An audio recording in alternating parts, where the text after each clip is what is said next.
Welcome back to our conversation with the president of the Mass AFL-CIO, Steve Tolman. And Steve, just a few weeks ago, Teamsters Local 25 endorsed Charlie Baker's re-election campaign for governor. They're not part of the AFL-CIO. Oh, they right? are. The Teamsters? No, Teamsters. They are. Okay. Local 25 belongs, I stand corrected. Okay. The Department of Children and Families Union, their leadership has worked very closely with Governor Baker and the Baker administration. That's SCIU 509, yeah. Yeah. Are they part of the AFL-CIO? Yes, they are. Okay. Yeah. So I don't know if they're going to endorse him or not, but I'm pretty sure that we will see you later this fall endorsing whoever the Democratic nominee for governor is. Is that correct? I wouldn't say anything, John. Right now, we have a democratic process.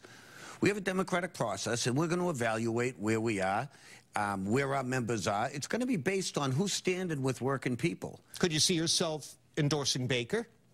I couldn't see myself personally, but I got to tell you, because I may not endorse him, I've worked well with him. I've worked with him on the addiction. You know, we've had some... Opioids. Yeah, and I've complimented him on his work there, and at the same time, I've told him where I think there's shortcomings. I mean, on the MBTA stuff, I think there was a mistake made when he went after the employees, rather than trying to find money to invest in the You're talking MBTA. about privatization. Yeah. And so there's areas where I could work with a Republican governor. We're Americans first, John. We're Americans. It's too far today where people think you're either a Democrat or Republican, and there's no in-between. We need to work together as Americans first and stop this divide where nobody can get along.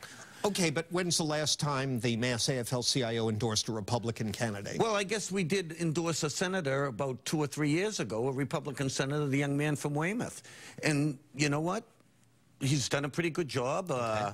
He's worked hard, and you know, I don't agree with everything he does, but the Labor Council down there had a good relationship. They advocated for him, and we endorsed. So we're bipartisan to some extent. So if you had to guess, I mean, obviously you can't read the minds of every one of your members, but you're in touch with your membership pretty closely.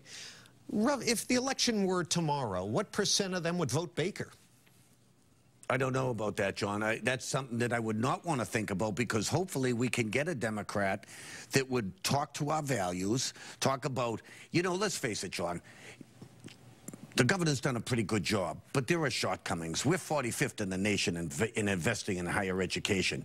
Since in just the last, like, 10, 12 years, I think Mass Budget and Policy has a memo out today saying that it's been like a 33% cut in public education.